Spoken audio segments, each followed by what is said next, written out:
chicks up with the right tools can affect their growth, health, and future well-being. I'm Dr. Mikayla, and this video is the second of 3 in our Chick Care 101 series.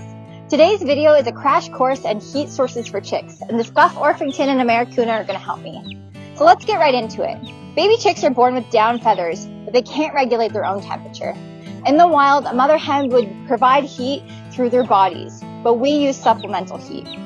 So the first question is, how hot do chicks like it? The ideal temperature during the first week of life is around 95 degrees Fahrenheit.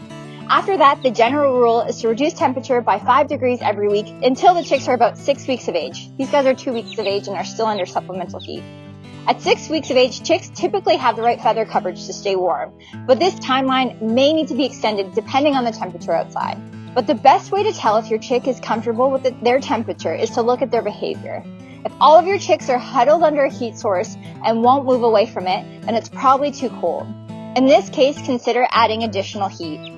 If chicks are avoiding the heat source, then it's likely too hot. Keep an eye out for panting and lethargy. You may need to dial back the heat. If chicks are comfortable, they will be spread out evenly in the brooding area, happily eating and drinking, and moving to and from the heat source. Another thing to consider is the type of heat source. So heat lamps are a common and easy way to heat the brooding area. Temperatures under the heat lamps usually get hot enough for our chicks.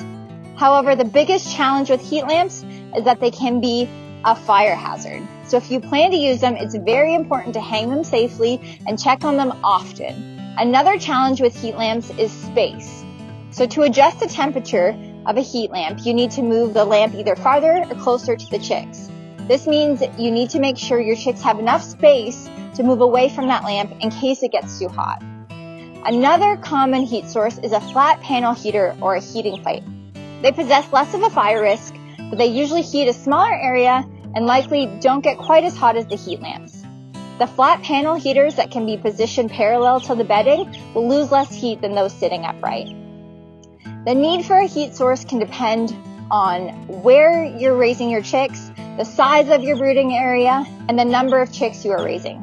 But remember, especially during the first couple weeks of life, chicks like it hot. For more information about caring for chicks, visit us at backyardchicken.com.